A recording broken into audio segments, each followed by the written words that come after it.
friends, guests, let's hope my speech today does not have a pernicious effect on our new guests. I love Joan Sutherland. I'm not going to mix words about that. And I'm a member of the Joan Sutherland fan club, and so I realize I'm not the only one. Today, maybe I will win some new converts.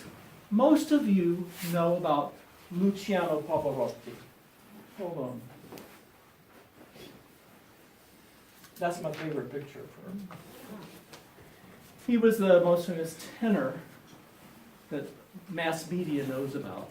And he said that she was the greatest singer of any type in the 20th century. And that's quite a high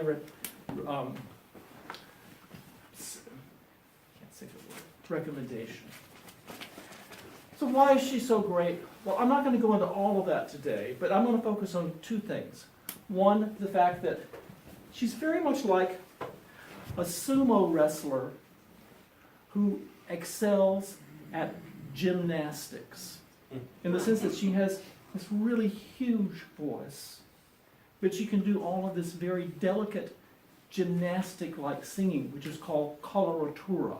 She's called a coloratura soprano. It's an Italian word. Look at how large her face is. From the space that she gets her incredible sound.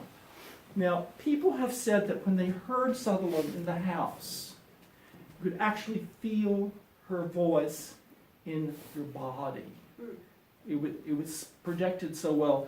And, you know, one of the big differences between pop music and opera singing is, in pop singing, you have that microphone right here in your throat. So you could have a little tiny voice, and it would sound huge. Well, she would fill the house. And they said even when she was singing in half volume, it filled the house. And the thing that was so interesting about her was they said, you know how when you're in a concert hall and you're hearing somebody who's mic'd, that it sounds as if it's coming from everywhere at once. Her voice was so beautifully projected. Am I in your way? Yes. Okay. Thank you for noticing. It sounded as if it was coming at you from all places in the house, all the time. And the other thing that's remarkable about her is most sopranos go up to like a C, high C. You've heard of that. Well, she can go 2 to 3 notes higher than that with this enormous sound. Most people, when they go up high, the voice gets a little tiny, or if they're doing this real dexterous singing like she does, they're doing with a little tiny voice. Well, I'm going to speak today about her longevity and how she kept it going so long. She was singing from the 1950s until 1990, which is a very long time. This first clip, I'm going to demonstrate to you one of the most typical types of coloratura singing, this gymnastic singing. It's called a trill. And this is Joyce Di Donato, a singer today, showing how it's done.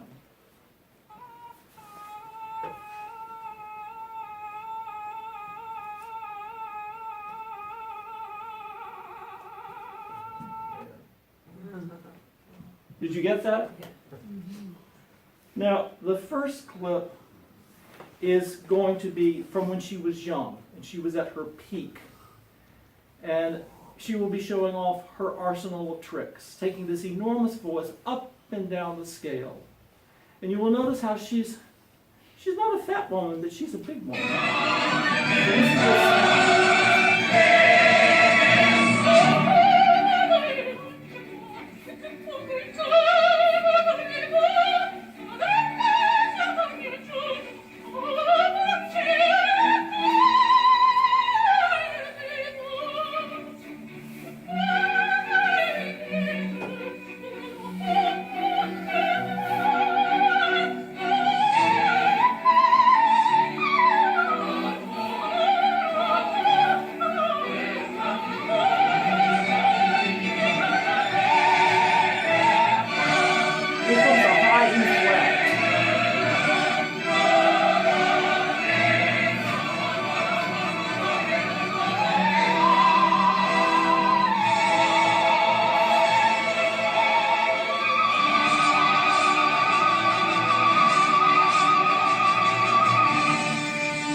Was the volume okay for you guys?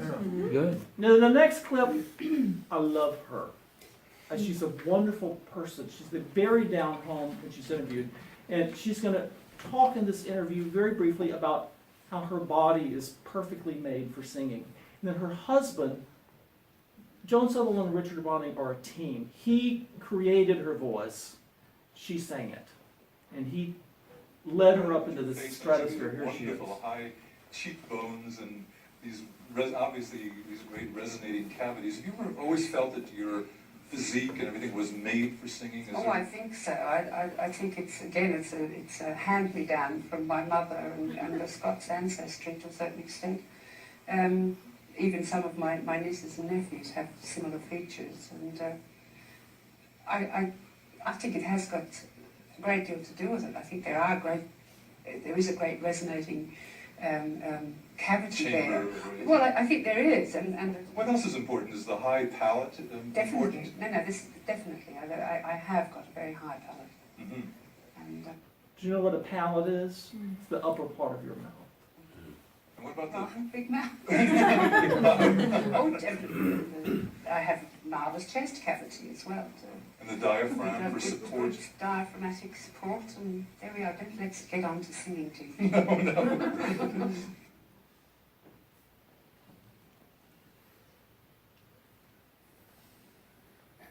Hearing what's happening with the voice, and have you been able to see a great deal of change in Dame Joan's voice over these years? Oh, I think it's become much warmer, much more thicker and bigger voice as she got older, and I think the voice contains more emotion now than it used to.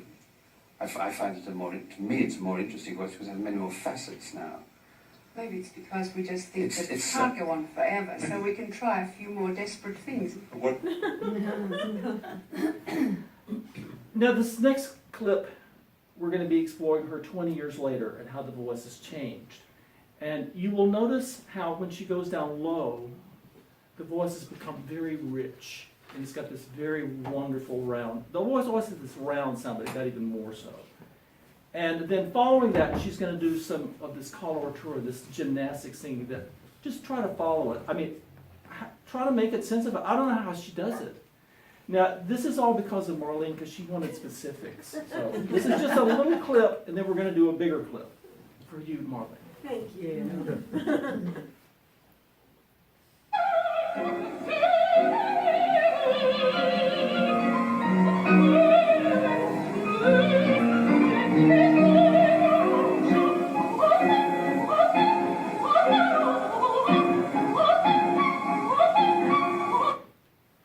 Very much like a bird. It's like one of these birds of paradise, what she can do. Now, just watch this clip. It's one of her best bits. And she kind of liked this opera because she could sing this thing and then she could sit down and do needlepoint for 2 hours and go out and do it. Well, so it was fun. So here we go. She's 56 here.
The next clip is very short. It's the same thing you just heard, a trill and a high note, but here she's 60.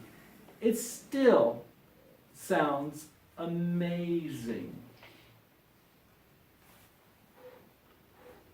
Turn this on.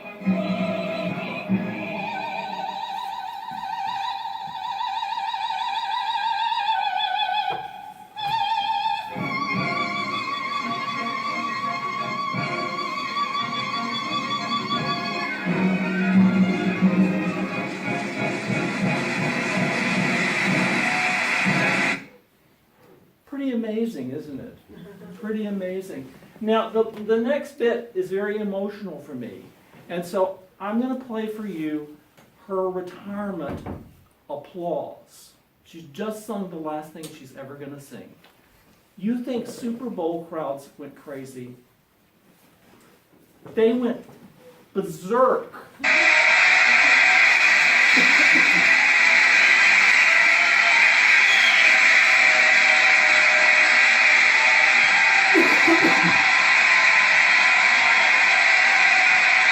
Now look at this.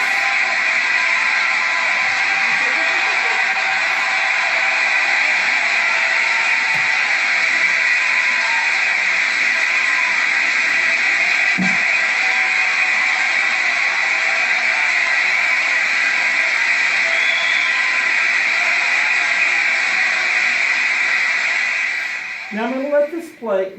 This went on like this for like 30 minutes. In Sydney and in New York, they just went crazy. And audiences always went crazy. They applaud for like 30 minutes for her. Now what I would like to hear, I've never done this with an opera speech, but I would like to hear what you, who mostly are neophytes in the opera world, think about what you just heard. How did her voice seem to you, and if you have any questions. So if you have anything, if not, I'll just keep talking. Okay. The two clips of the 56 and 60-year-old, was that Lucia de Lammermoor? No, those were different things. One was from Le Huguenot, the Huguenots. You know about the Huguenots. And the second one was Anna Bolena, one of the wives of Henry VIII. But, so, that's what that is. What was her final concert? She sang Home Sweet Home, which most of you know. She still sounded good. She was 64. Look at how that audience just going crazy. They would sometimes interrupt an opera in the middle of an opera when they don't normally do this, and they would applaud for like 10 minutes after a bit. It's just, they don't ever do that, but they did for her because people went crazy. They couldn't believe it. That I'm talking. Anybody? Jen, is she still alive? She died 6 or 7 years ago. Okay. She would have been 90 about a week ago. Definitely brings kind of a very emotional, she's just, I'm still kind of teary-eyed, just the impact of her son. That's what a lot of people say. What was her interaction with Maria Callas? You had a But very picture that- positive. The two of them. that Very picture, good. you know. Maria Callas was the sort of did a lot of her roles before her, and when she came to see her dress rehearsal for the big role that Maria had done, Joan was like doing all that stuff, and she was running all over the stage. Maria said, "I couldn't do that. I couldn't do that at all." Peter. Did she ever divulge that she did any special breathing exercises or preparation for this kind of thing, or is this all natural? Oh, no. Natural It's abilities. a lot of work. It's a lot of work. 3 hours a day, 4 hours a day practicing. And her husband was her voice teacher. I mean, just a lot of work. A lot of work. But that Pavarotti would go up to her and put his hands on her stomach and said that, I mean, she's like an athlete. She had the greatest breathing technique of any singer of all time, probably. It was just amazing what she could do. Well, that is my time. I really am glad that you allowed me to share something I love so much. And have a good day.